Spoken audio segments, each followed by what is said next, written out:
Entonces el toro es muy sugerente, primero en sí mismo y después en cuanto protagonista de la fiesta nacional. Vamos a hablar un poquito primero del toro y la religión en general, o sea, la visión religiosa de la vida, que viene de la palabra religación, de aquí viene religión. El hombre está velis nolis, quiera o no quiera, el hombre, por el hecho de serlo, está enganchado a Dios, o sea, depende de Dios.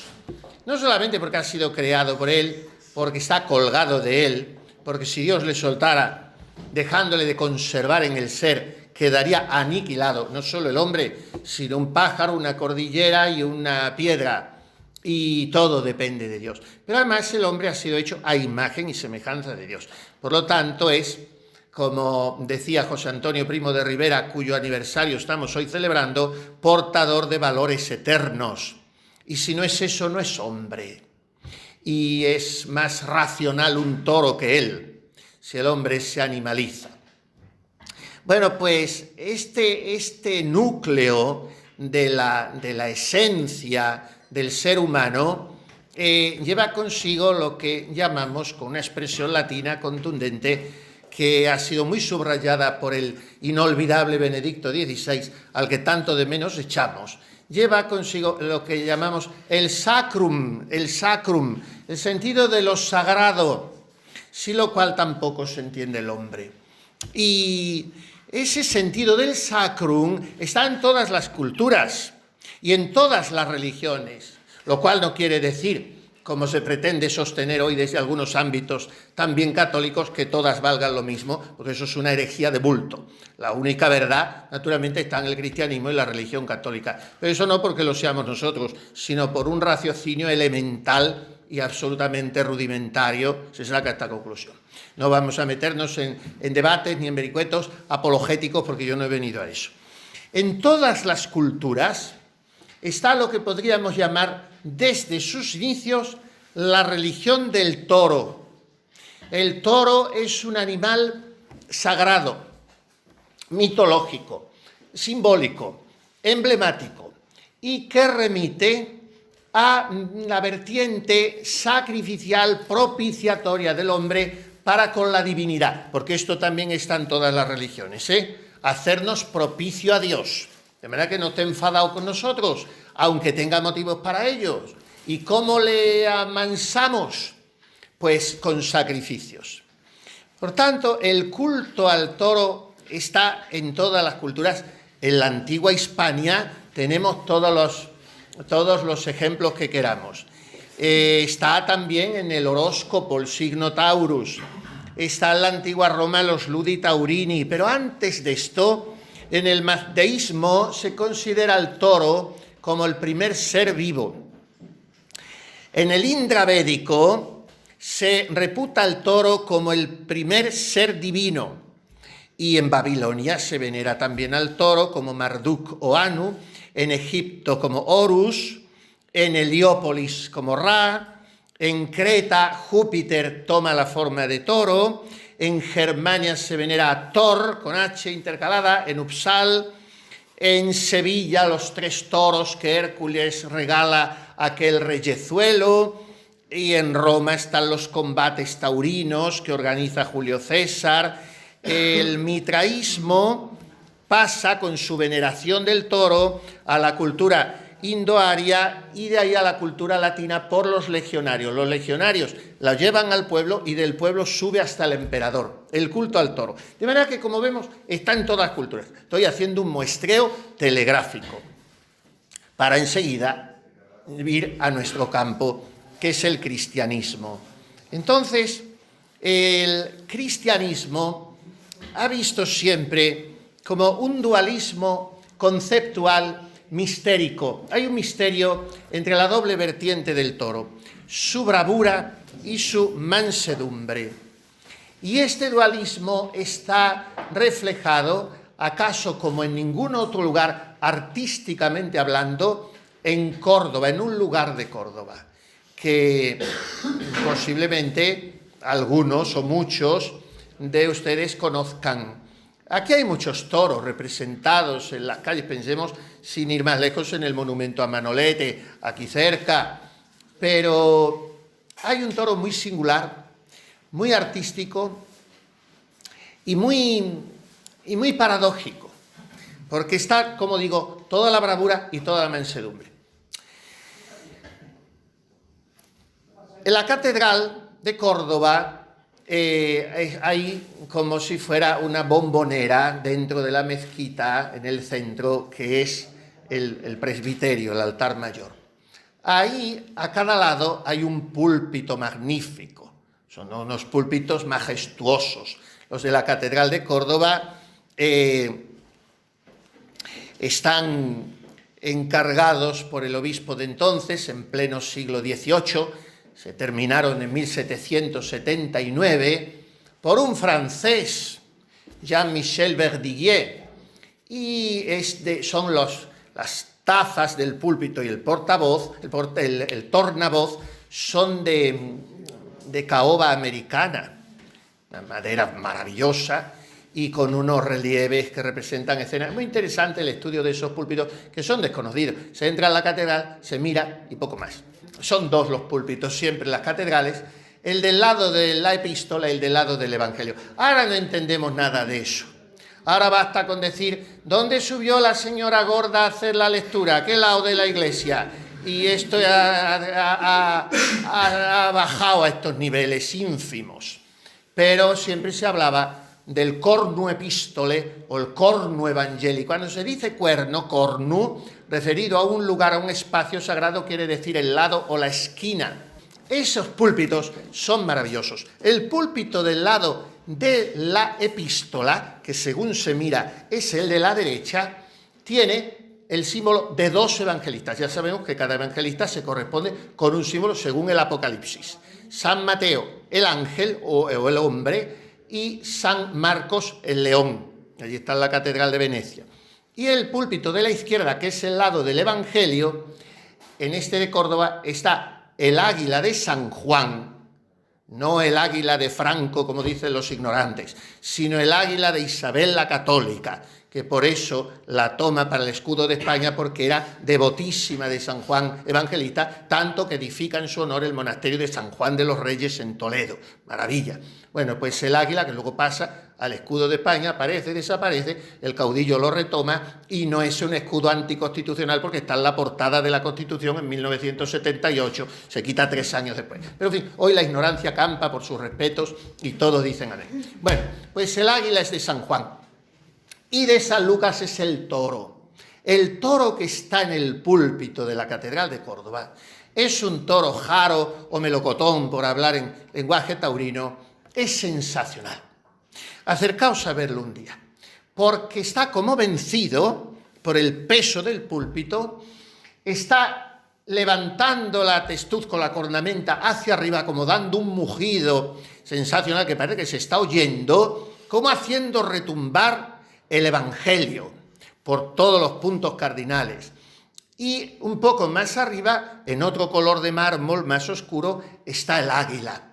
Entonces hay una leyenda respecto a ese toro, y es que ese toro habría trasladado, no solo según la versión edulcorada de la leyenda, todas las piedras de la mezquita, sino todas las columnas. Son, ya sabéis, cerca de 900 las columnas de la mezquita, las habría trasladado todas, y cuando termina de llevar la última, el toro rendido cae y muere. Y entonces se desparraman sus vísceras, todas sus entrañas, y allí están, la gente cree que es eso. No es eso, es que el toro nace, brota de un rompimiento de gloria.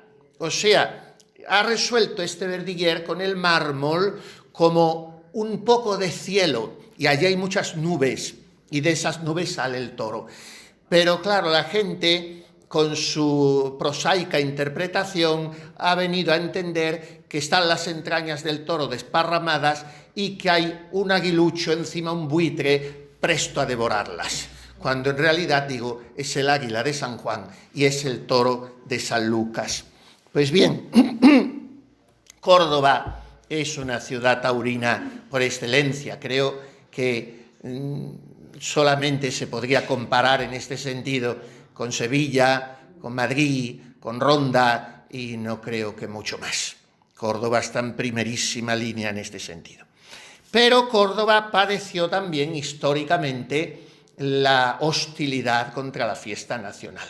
Hostilidad que brotó de la jerarquía eclesiástica y por lo tanto que siguieron los santos, porque fue un gran santo, uno de los grandes papas de la historia, el que con el rosario venció la batalla de Lepanto, impulsando y animando a don Juan de Austria, fue San Pío V, el que además fijó la misa, reuniendo todos los misales que había, fijó definitivamente la forma de celebrar la misa, hasta que unos liturgistas de laboratorio la cambiaron después del último concilio. Pero esto lo hizo San Pío V. Y San Pío V, como era un hombre santo, era fraile, era en ese sentido un poco escrupuloso, pues le parecía que los toros eran una fiesta del demonio. Y lanzó excomunión en un breve contra los que asistieran a corridas de toros. Ese breve se emanó en el año 1567. ¿Sabéis qué día? Precisamente el 20 de noviembre. De manera que hoy, además de ser el aniversario de Franco y de José Antonio, es un aniversario bueno y santo, es el aniversario triste y luctuoso de la prohibición de las corridas de toros. Super prohibitione agitationis taurorum et ferarum, sobre la prohibición de la agitación de los toros y las fieras. Espectáculos cruentos y vergonzosos propios del demonio, tanto que el Papa negaba sepultura eclesiástica a los que murieran en corridas de toros o en encierros de toros. Hasta ahí llegaba la cosa. Bueno, Felipe II, que ha sido de los reyes más grandes que ha tenido España, por eso tiene sobre él la leyenda negra, pues como era el rey prudente y al que le venía con algún problema urgente respondía siempre: sosegaos, sosegaos. Nunca tenía prisa, por eso reinó muy bien. Como Franco decía: paso de buey, cara de bobo y diente de lobo. Bueno, pues esta gente que no tiene prisa van bien. Y Felipe II ignoró un poco esto del Papa y dijo: no hay que apurarse, bueno, ya veremos. Morto un papa se ne fa un altro, dicen los italianos. Muerto un papa se hace otro. Y unos ponen y otros quitan. Y unos vienen diciendo que hay que plantar árboles y otros que no es tan importante lo de los inmigrantes. Entonces, según. Total, que bueno, vamos a esperar. Y entonces, efectivamente, a los pocos años, Gregorio XIII y después Clemente VIII, en el arco de 20 años, suavizaron aquello. Vinieron en medio otros también escrupulosos, Sixto IV, total, que aquello se fue durmiendo hasta hoy. Nunca clarísimamente, hay quien dice hubo una derogación total de aquella excomunión, otros dicen sí, quedó totalmente disipada, en fin, esos aspectos jurídicos leguleyos un poquito difusos, desdibujados. Pero en fin, ¿quién podría decir hoy que cómo es posible que la Iglesia no haya fulminado una excomunión clara, tajante, solo desde una mentalidad luterana, herética, que es la misma que con una afeminada e insoportable cursilería quiere presentar el santo sacrificio del altar como un mero banquete? Podría preguntarse alguien hoy cómo la Iglesia no condena las corridas de toros. La gente no va a los toros sedienta de sangre, esperando ver torturar al animal, sino deseando ver, a través de una serie de rituales, de una puesta en escena casi sobrenatural, un arte espectacular y diferente a cualquier otro. Esto es lo que comparten religión y toreo. La emoción en un templo, sea ese templo la Maestranza de Sevilla o la Dives Toledana, la catedral primada de España. El caso es que se siente algo que va más allá de lo natural. Por lo tanto, hay en el toreo la formulación y la acentuación, la afirmación del sacrum, de lo sagrado, porque la corrida es una representación pública y solemne de la victoria de la razón y de la virtud sobre la pasión y sobre el instinto bestial. O sea, es una suerte de misterio religioso, una corrida de toros. Es un rito sacro, es una liturgia profana que roza con fines de divina. Y por eso el torero es una especie de sacerdote pagano cristiano. Es un ministro cruento en una ceremonia de fondo espiritual y trascendente. El estoque es el descendiente del cuchillo sacrificial de los antiguos sacerdotes paganos. Vamos a concretar todavía más y vamos a hablar del que nos interesa. A mí por lo menos y a ustedes todos porque son bautizados. Y entonces, claro, el toro pues es muy interesante y nos reúne aquí. Esto es un club taurino. Pero el único que nos interesa en nuestra vida y con el que nos importa haber estrechado una amistad seria y sincera en la hora de nuestra muerte, es Jesucristo. Y Jesucristo, nuestro Señor, tiene mucho que ver con el toro, o mejor dicho, el toro con él. Porque esto no es una irreverencia ni es traer forzada una relación de las cosas. En la cruz, nuestro Señor recita el Salmo 21. Según los escrituristas, parece que la cuarta palabra de la cruz, de las 7 que pronunció, no fue solamente Dios mío, ¿por qué me has abandonado? Esto lo recoge el evangelista a modo de ejemplo, pero parece que pudo recitar el Salmo 21 entero. El Salmo 21 es el de un hombre inerme, angustiado, aterrorizado ante los enemigos que vienen a destrozarle. Y entonces Cristo dice: me cercan toros de Basán, abren contra mí las fauces para descuartizarme, toros pingües, dice San Jerónimo en la Vulgata, o sea, toros bien cebados, que rugen. Pues bien, esto por un lado. Por otro lado, Cristo ocupa el lugar del toro del sacrificio expiatorio. Ese toro era un macho cabrío, un carnero cebado y, a ser posible, un toro en condiciones. Era ofrecido a Jehová una vez al año en el templo de Jerusalén, según el rito dictado por el mismo Dios. Y con su sangre caliente, los sacerdotes rociaban los 4 cuernos, ya hemos dicho, las esquinas, los 4 cuernos del altar propiciatorio. Jesucristo es al mismo tiempo la víctima que se ofrece, el sacerdote que ofrece y el altar donde se ofrece. Y esto es la Eucaristía. Y en el altar Jesucristo se ofrece mirando a los 4 cuernos, norte, sur, este y oeste, para que su sangre purifique la creación entera. Y esa sangre de Jesucristo es viva, es dinámica, es personal. No es la sangre de una bestia que solo tiene alma vegetativa. La sangre de Cristo es la sangre del hombre Dios. Y es una sangre que nos reconcilia con el Padre. Y cuando ustedes van a misa todos los domingos, que no dudo que lo hagan, incluso la mayoría o quizá todos también todos los días, como buenos católicos, a comulgar, y comulgan solo bajo la especie de pan, el cuerpo, la sangre, el alma y la divinidad, enseña el Concilio de Trento que en una sola especie y en una sola partícula de una especie, por eso es absolutamente inadmisible la comunión en la mano, en una sola partícula está Cristo todo entero, su cuerpo, su sangre, toda, no un poco de su sangre, ni un poco de su cuerpo. Entonces recibes a Cristo todo entero.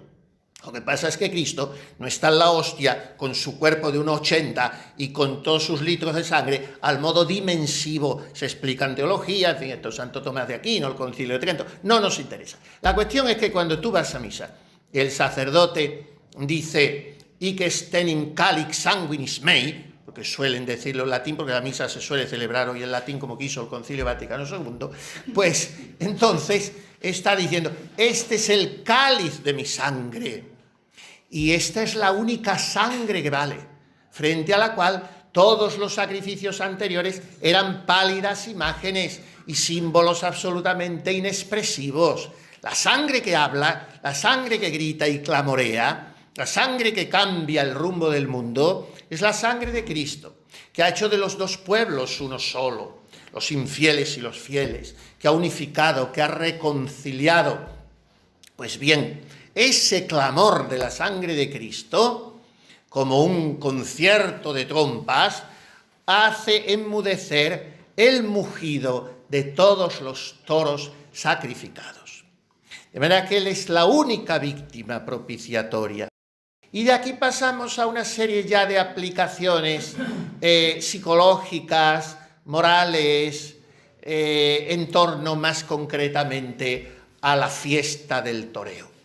Porque Cristo nos pone la visión religiosa de la vida, la religación del hombre con Dios, nos pone ante la realidad de la muerte. Y si no pensamos en esta realidad, somos unos absolutos estúpidos, porque es lo único que nos interesa. Es el negocio interesante de la existencia, nada más. Ante la hora de la muerte, todo lo demás carece de sentido. Por eso ustedes que rezan el rosario todos los días y rezan muchas avemarías, pues repiten, ruega por nosotros pecadores, ahora y en la hora de nuestra muerte. Eso se lo decimos a María muchas veces, por lo menos 50 cada día si rezamos el rosario, y las otras 3 avemarías antes de irnos a dormir, para que la Virgen guarde nuestra pureza. Pues que ella rece por nosotros en la hora de nuestra muerte es lo único que nos interesa. Porque el buen ladrón había sido un perdulario, un facineroso, un malhechor y un criminal. Y en la hora de la muerte dice, Jesús, acuérdate de mí cuando llegues a tu reino. Te lo aseguro, hoy estarás conmigo en el paraíso. Así es que vosotros sois insultantemente jóvenes. 18 años, 25, 30, al que más. Y nosotros 2, 31 y medio. Pero dentro de nada tenéis encima la muerte. No sabemos si antes el de 29 que nosotros de 31. Eso no está escrito en ningún sitio.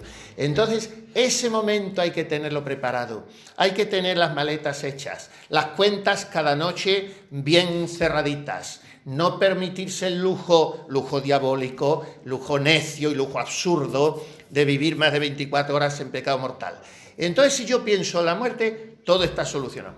En el Divino Impaciente, que es la vida de San Francisco Javier puesta en verso por el insigne don José María Pemán, San Ignacio de Loyola, despidiéndolo a Javier, que era su discípulo, le dice: no te acuestes una noche sin tener algún momento meditación de la muerte y el juicio, que a lo que entiendo, dormir sobre la aspereza de estos hondos pensamientos importa más que tener por almohada piedra o leño.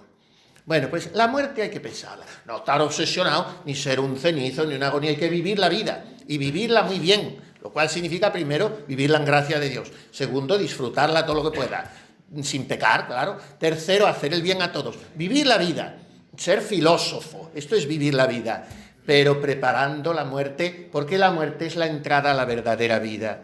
Pues bien, el hombre ante la muerte es la clave nuclear, es el nervio de la religiosidad del mundo taurino. En cada corrida hay 6 muertes, por lo menos. 6 muertes del animal. Y la del toro es una muerte litúrgica, es una muerte ritual, es una muerte en la que lo lúdico se mezcla con lo sagrado. La vertiente lúdica de la liturgia fue puesta de relieve por ese gran maestro que es Joseph Ratzinger en La fiesta de la fe, un libro suyo muy interesante. Pues es una vertiente lúdico-sacra la de la muerte en el toreo, una muerte litúrgica.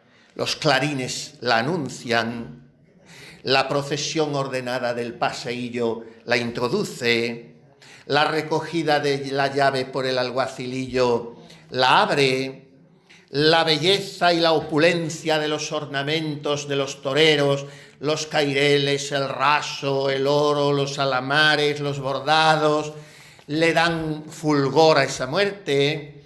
El brindis supone un ofertorio de esa muerte, en que en lugar de la patena lo que se alza es la montera, y el hieratismo de los gestos, de las posturas, está manifestando la importancia sacral de esa muerte.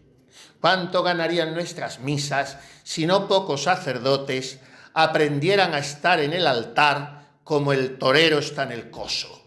Con qué elegancia, con qué contención, con qué sobriedad y con qué señorío, sabiendo que la fiesta no es suya, sino que él es un servidor de la fiesta, como no es del sacerdote la liturgia a la que él debe servir y no inventársela. Pues el hieratismo, la gestualidad siempre contenida del torero, está poniéndonos en trance de muerte. El silencio religioso de la asamblea litúrgica, que es la plaza, el ritual riguroso que se sigue en todo, está absolutamente normatizado cada paso, y la música, las flores, como en un espacio celebrativo que se dice ahora, como en un presbiterio solemne, la oración de la asamblea. Quien no reza de alguna manera cuando asistes a una corrida, la suerte de matar te sale solo. Pedir al ángel de la guarda del torero, a la Virgen Santísima, que le proteja, la oración. Y luego hay una cosa muy interesante. La corrida está toda marcada cadenciosamente por un ritmo trinitario. 3 pares de banderillas, 3 puyazos, 3 subalternos, 3 avisos, 3 toques de clarín, 3 lotes de toros, 3 tercios en la corrida. Todo es trinitario y unitario, porque todo se concentra en ese toro. O sea que 3 en 1. Pero hay otra muerte posible, además de esas 6, que ya no es la muerte del toro, y es que el torero se enfrenta con su propia muerte. Por eso no mira a nadie, solo a Dios. El torero no mira a los tendidos, no mira a nadie. Está solo, como estaremos todos, ante la muerte, por muy rodeados que estemos. Y en ninguna profesión se vive tanto la muerte, en ninguna se vive tanto la verdad, en ninguna se vive tanto la oración. De ahí la imperturbable y señorial mirada del matador, porque no sabe hasta el final si el lugar del matador será el matado. Y este tinte de tragedia está en el fondo de sus pupilas. Nunca sabe si volverá a mirar a los otros. Solo cuenta con Dios. Cada tarde. En su obra Tauromaquia, el catalán Néstor Luján habla de la sincera devoción, exquisitamente sensible, de estos hombres trágicos acariciados por la muerte. Se puede meditar en la muerte de muchas maneras. Cuando se hacen ejercicios espirituales, como todos ustedes hacen cada año, porque son buenos católicos, y cada año hay que practicar los ejercicios espirituales, cuando se hacen ejercicios se tiene la meditación de la muerte. Si se hacen según el ritmo ignaciano, que son los auténticos ejercicios. Otra cosa son otra cosa, pero los ejercicios de San Ignacio. Está la meditación sobre la muerte. Y bueno, pues entonces el jesuita de turno se ponía toda la capilla en penumbra, un crucifijo y todo como con tonos muy de verdades eternas y muy lúgubres. Bueno, hay muchas maneras de meditar sobre la muerte, como la que hace uno por la noche, cuando se va a acostar después del examen de conciencia, un momento pensar en la muerte, en fin. Pero quizá no haya una meditación de la muerte como la del torero en la capilla. Una capilla pequeña, sobria, recoleta, sin asientos, ante una virgen en un sencillo altar. Ese hombre ora en silencio de pie.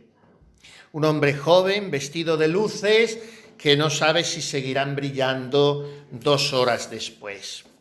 En algunas plazas hay otra capilla, que es la capilla ardiente, que está junto a la enfermería.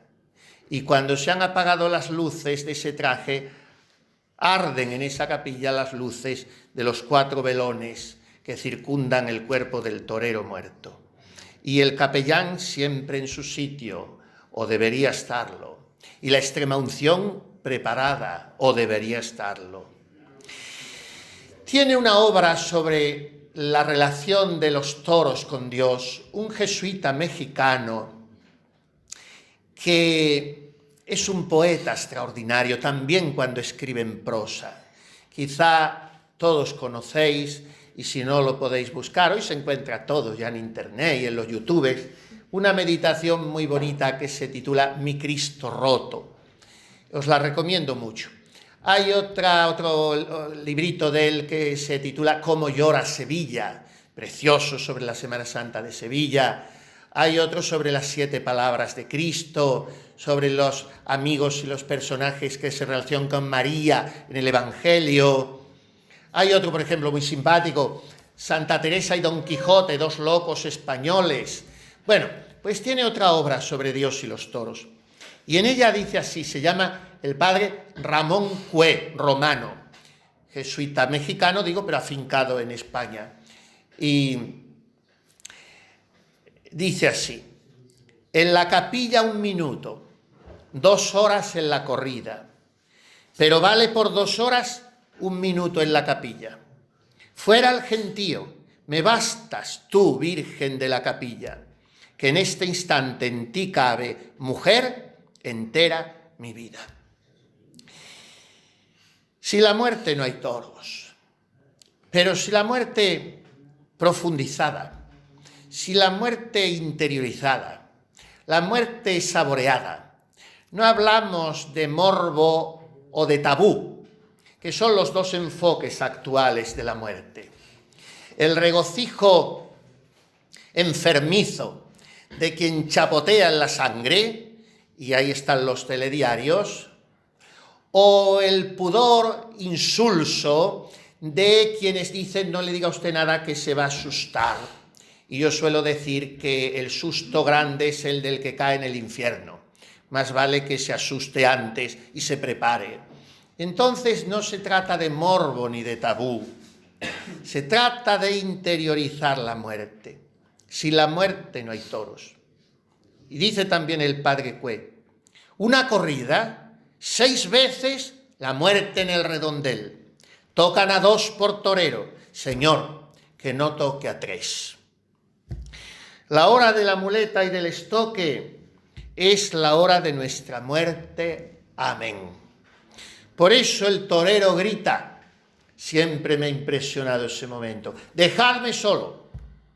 Y lo hace con vehemencia, con ímpetu, a veces hasta con cierta agresividad a la cuadrilla, cuando alguno se quiere acercar. Dejadme solo, porque es mi hora. Aquí no cabe nadie más que yo, como no cabrá en nuestra muerte nada más que cada uno. Dejadme solo, como anticipando ese muchacho, ese joven, la soledad del trance supremo. Bien, además de la muerte, en los toros está la belleza. La belleza. Hoy nuestra sociedad es una sociedad que vive del escaparate, vive de lo que aparece o de lo que parece, vive de lo que suena, se mide o se pesa, pero no de lo que es. Hoy hay una carencia metafísica muy preocupante.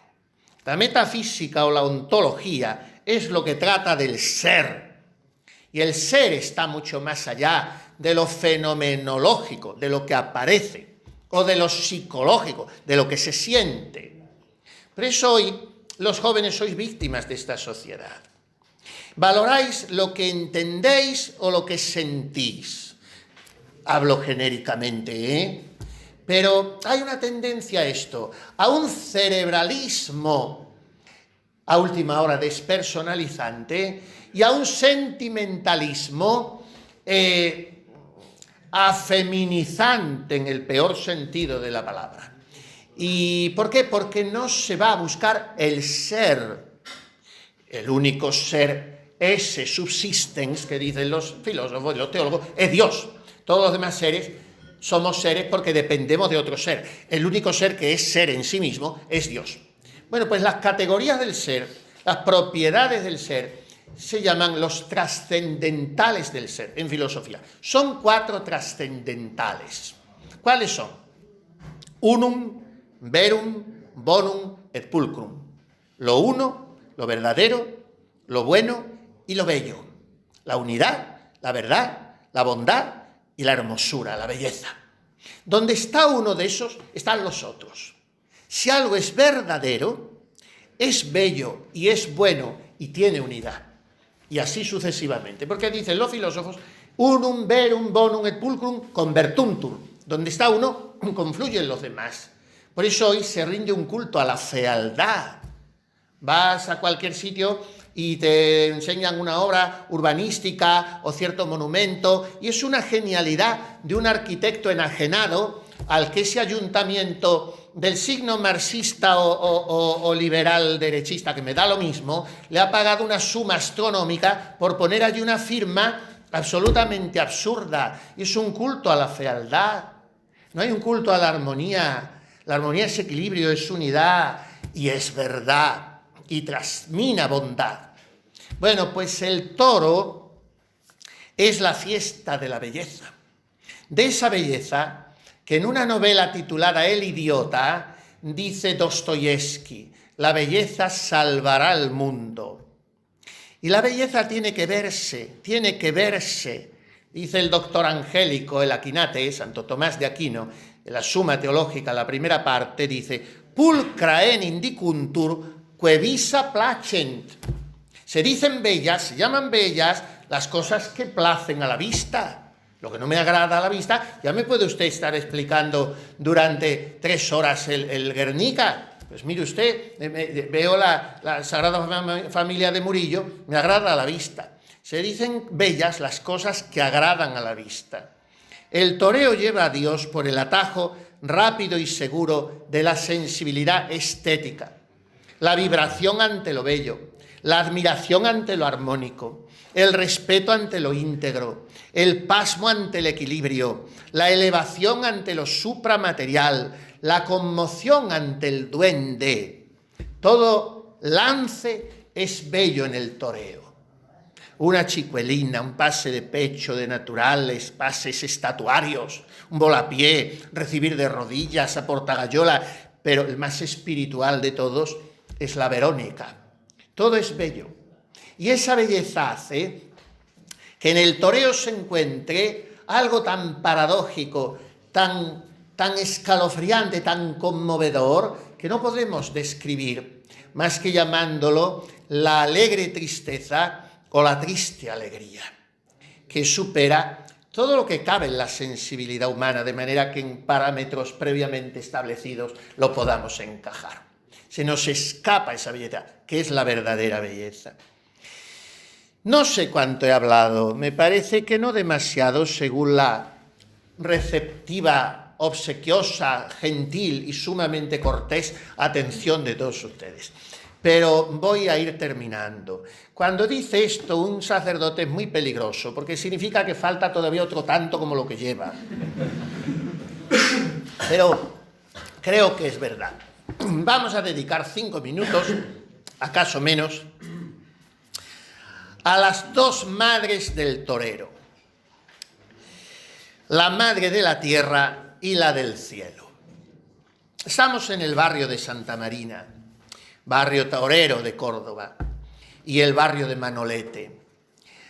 Manolete es un mito, y forma parte de su mito, moviéndose en su misma órbita, su madre, una mujer humilde, era manchega de Albacete, casada en segundas nupcias, y bueno, pues una mujer de pueblo, pero siendo la madre de Manolete, necesariamente más que la reina de España debe ser llamada Doña Angustia Sánchez, la madre de Manolete, a la cual hay dedicadas coplas preciosas también.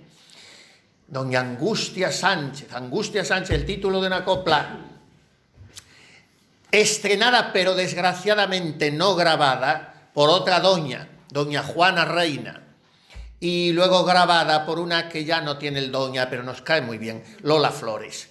Esta es la que la grabó, Angustia Sánchez. Y muchos poemas y cosas escritas en honor de esta mujer que vivió. Hoy he visto un pequeño reportaje enternecedor en YouTube de 1 minuto y medio, 2 minutos, aquí en su casa, por aquí, una casa que le hizo bonita y grande, claro, su hijo, y esta señora vivió hasta los 94 años. Y ahí está recogido en el año 78, un reportaje de ella.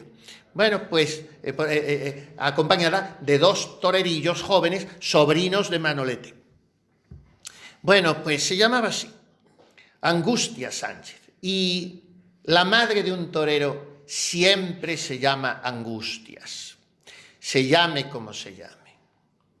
Aun cuando sea tan torera como hacedora de hombres toreros, como aquella Gabriela Ortega, la madre de los 3 toreros. La Gabriela vela, la Gabriela vela va, sentadita en su cancela se ha quedado adormilada. El abanico ante el suelo de su mano se cayó, y en las sienes de su pelo un jazmín le floreció. Y entre despierta y dormía le besa un rayo de sol que viene de la corría. Y bueno, pues Rafael está en el puerto con toros de Guadalete. Fernando también, por cierto. En fin, va recorriendo los 3 toreros y el último. Y en Córdoba, Joselito con 3 toros de Miura. La Gabriela. Bueno, ese otro personaje también épico, por ser madre de los 3 toreros, el más nombrado y emblemático, Joselito, y sus 2 hermanos. Y pues Ortega, ya sabemos que era aquella saga, y por Gelbez viene el río con sangre de los Ortega, dice aquella otra copla, llanto por un torero, cuando la muerte de Joselito. Bueno, pues bien, son madres muy nombradas, pero todas son angustias, todas son angustias. Angustia Sánchez, qué pena, malhaya el toro que lo mató, y no poder con tus besos contener aquella herida de aquel hijo de tu alma, sangre de tu corazón. Angustia Sánchez, qué pena, qué gran torero se llevó Dios. La madre del torero vive con sus ojos clavados en la madre del hombre más torero, más valiente, más cabal que ha pisado la tierra, Jesucristo nuestro Señor. María Dolorosa es la madre de todas las madres, como Cristo es el torero de todos los toreros. ¿Cuántos capotes de paseos o trajes de luces se convierten en sayas de dolorosas? Y dice el padre Ramón Cue: madre de un torero es cosa muy mal pensada, Señor. O haces torero sin madre o madre sin corazón. Que no vaya a la corrida, quién sabe lo que es peor, si embarazadas de ruedos tengo las entrañas yo. Señora de los dolores, dile a ese toro que no me saquen al hijo como a tu hijo entre 2. Cuando muere un torero lloran las 2 madres que están compenetradas en el único dolor. Y si ese torero tiene la desgracia de no tener madre, porque era un muchachuelo que se iba ganando la vida y se echó al ruedo como un maletilla, llorará por él, si es que no tiene la de la tierra, doblemente la madre del cielo. Como don Rafael de León, marqués de la Gómara, canta en aquella copla: allí quedó ante la fiera, ninguno lo vio caer. Nadie rezó tan siquiera ni un Padre Nuestro por él. Pero en cambio entre azucenas y entre velas enrizadas, en San Gil la Macarena, sí que lloraba de pena por la muerte del chaval. Pienso que no habrá beso como el que da la Virgen en el cielo a un torerillo joven en la frente cuando muere, porque el torero lo expresará de una manera o de otra en su rudimentaria formación humana, intelectual, social, pero es un hombre de fe. No creo que haya ninguno que no lo sea. El torero cree en el poder de la oración. El torero no sabrá formular todas estas cosas de las que hemos hablado, Cristo, víctima expiatoria, pero es un hombre de emociones contenidas que sabe vehicular en silencio sobrio, poco expresivo, en el cauce de la oración. Me gustaría asomarme en esos minutos breves de plegaria al alma de un torerillo en la capilla de un coso, pero al alma que yo trato de asomarme cada día, la que puedo ver sin cortapisas, es la mía. Y a la mía le ha servido reflexionar en estas cosas para profundizar un poco en esto. La vida es lucha, la vida es belleza, la vida es muerte y es vida. La vida es sobreposición y triunfo de la razón y la virtud, o debe serlo, frente a las pasiones e instintos irracionales, animalescos. Entonces, todo esto y más está en el toreo, porque esta es la vida, hay que torear. Yo os deseo a todos que sepáis torear y que cuando venga el pecado entréis a matar. Y cuando tengáis que ir creciendo y desarrollando vuestras potencialidades humanas que ahora están reventando en la juventud, lo vistáis todo eso de belleza, de arte, de elegancia, de trascendencia. Creo que esto está en el toreo. Pues nada más, muchas gracias.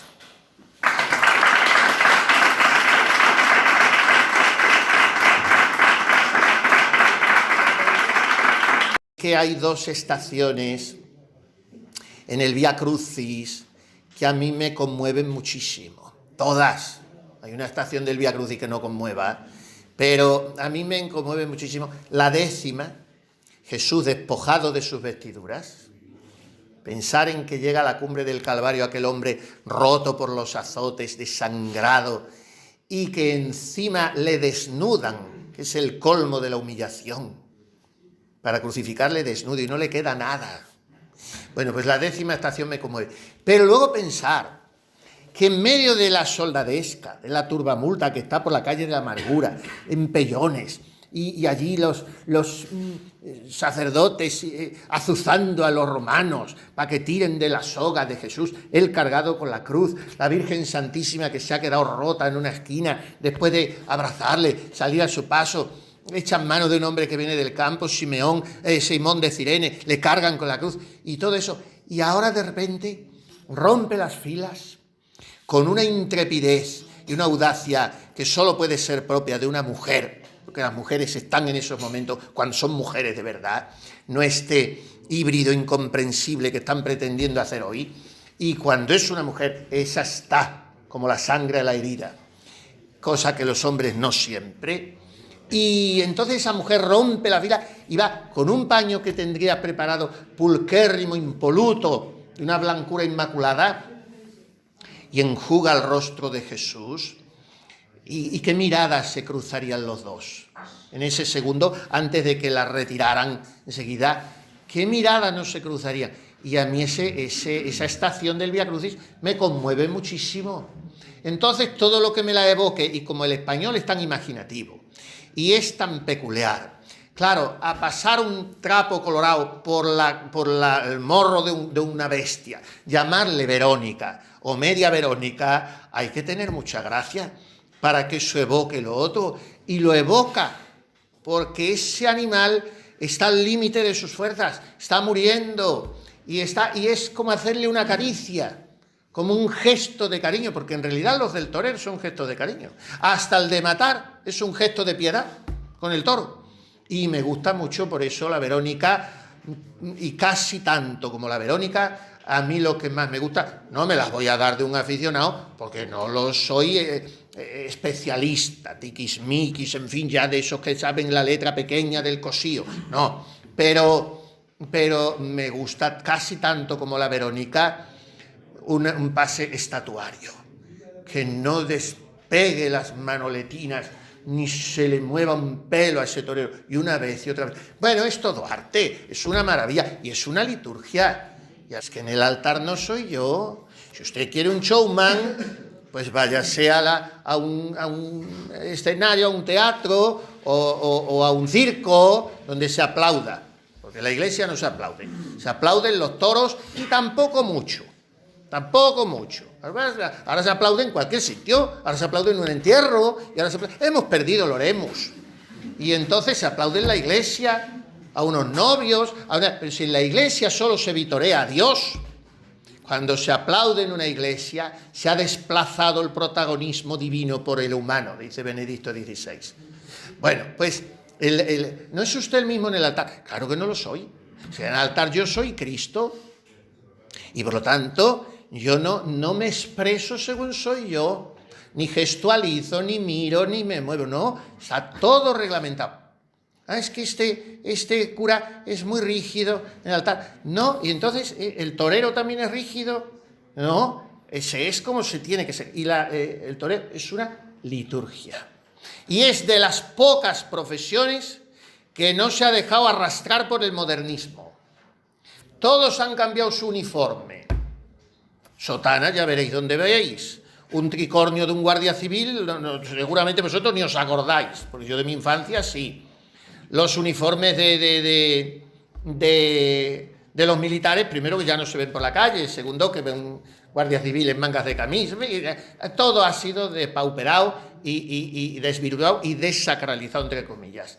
Y ya no te sirve un camarero con una chaqueta blanca impoluta y una pajarita, sino con una camisa negra. Yo digo, cuando los restaurantes van vestidos de cura y los curas vamos vestidos de lagarterana, esto está al revés. Bueno, entonces, casi donde únicamente el modernismo no se ha llevado por delante la esencia pura de ese oficio, es en el toreo. El traje de luces, la manoletina de hoy, la media de hoy, la taleguilla de hoy, es todo como en el siglo XVIII. Y, en fin, poquito se ha perfilado la forma de la montera, pero bueno, es lo mismo. Y la liturgia, no ha venido ninguna reforma litúrgica del posconcilio que haya cambiado los tercios del toreo. Todo se ha mantenido. ¿Por qué? Porque no toques la rosa, déjala como está, dice Juan Ramón Jiménez. Una rosa no se toca, no se le puede añadir nada a su belleza, no se puede enmendar la hermosura de una rosa.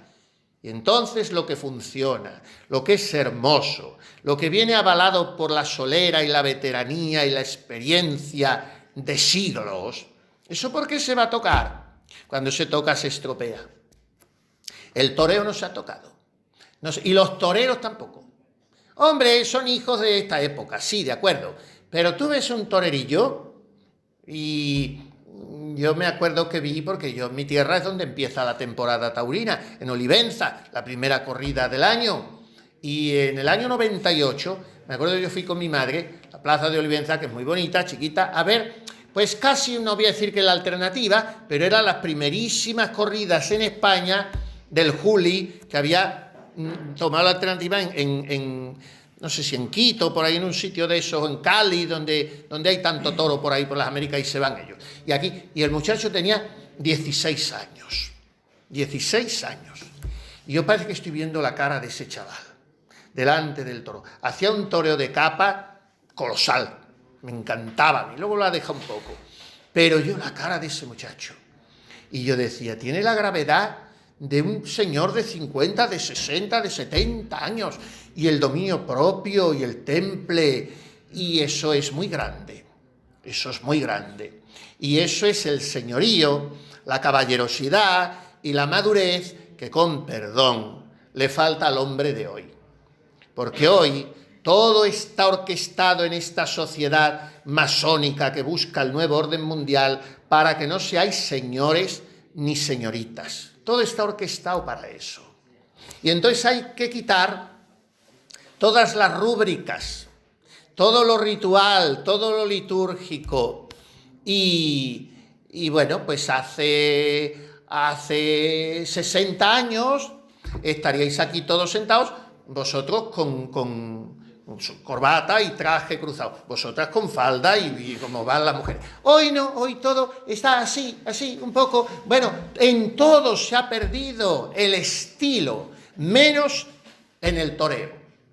Así que vosotros que sois toreros o taurinos, agarraos a eso para mantener el estilo, porque sin estilo, decía José Antonio Primo de Rivera, no hay nada, no hay vida, no hay nada. El estilo es la manifestación de la categoría, de la grandeza del alma y de que el hombre es portador de valores eternos. Sin estilo, pues todo es zafiedad, todo es chabacanería, todos son tópicos, lugares comunes y no hay. Claro, el estilo tiene que estar imbuido de un armazón, de una encarnadura. Y a mí me parece que esto lo representan muy bien los toreros. Los toreros son muy hombres, para empezar, en un tiempo de tantísima indefinición y de límites tan desdibujados.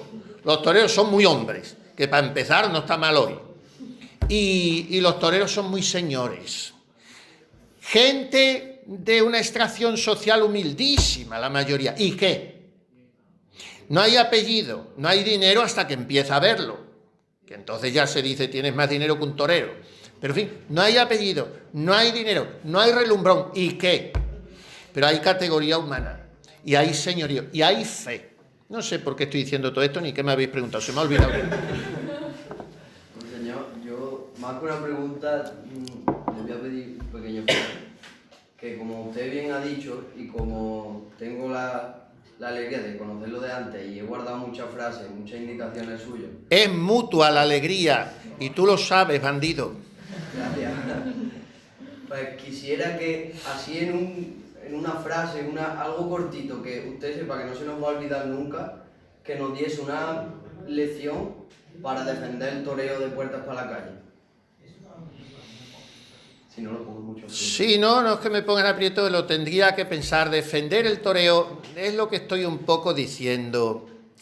Hoy hay que defender. Es que desgraciadamente, ¿sabe lo que pasa? Que hemos llegado a una época, decía Chesterton, en que habrá que argumentar que los árboles son verdes. A esta época hemos llegado. O sea, es el absurdo del existencialismo. Eso es lo que tenemos hoy. Y entonces hay que demostrar lo evidente. Defender el toreo sería algo gratuito en una sociedad que tenga amor propio. España es muy suicida. España aplaude todas las extranjerías invasoras que la despersonalizan y la prostituyen y la adulteran. Y España no cuida lo suyo, no vela por lo suyo. Pero esto no es de ahora, esto es de siempre. Lo que pasa es que ahora ya estamos gobernados por los enemigos de España. Claro, un país gobernado por sus enemigos ya es el colmo del suicidio, ¿no? Pero entonces defender el toreo, como te digo, sería gratuito. Sería como defender que te permitan vivir. Pero es que hoy hay que defender que te permitan vivir. Hay que defender que puedas nacer, que puedas morir tranquilo y que si eres hombre te puedas casar con una mujer, no siendo raro. Desde el momento en que hay que defender eso, pues claro, defender el toro es muy secundario. No quiero yo igualar los dos niveles. Pero defender el toro es defender la belleza, todo lo que he dicho, ¿no? Y la elegancia. Entonces, para mí, la palabra es señorío. Vosotros sois jóvenes, os estáis haciendo como personas todavía. Porque hoy, desgraciadamente, y perdonad mi franqueza, lleváis 10 años o 20 de retraso al lado de vuestros abuelos. Entonces, eso que has intentado hacer, que te ha salido por inercia y te das cuenta que estás en el primer sitio y no lo puedes hacer porque encima te estoy hablando. Pero han entrado estas dos señoritas con retraso de hora y media, pero a las señoritas se les permite todo, y tú has hecho un ademán por inercia de levantarte, de atenderlas. Eso es señorío, eso es caballerosidad y eso es categoría.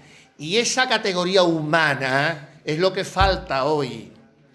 Pero esa categoría humana tiene que estar basada en una lucha, en un combate, espiritual y en una vida de fe. Entonces va todo junto. Si tú eres taurino, es que eres español. Y si tú eres español, es que eres católico. Y el movimiento se demuestra andando. ¿Está contestado? Perfecto, muchas gracias. Eso para que os acordéis de toda la vida. Silogismo. Silogismo, un razonamiento lógico concatenado de una serie de argumentos. Si eres taurino, es porque eres español. Si eres español, es porque eres católico. Si eres católico, demuéstralo. ¿No demuestras que eres taurino? Si alguien te pusiera delante de ti a combatir un toro, tú salías como un Miura.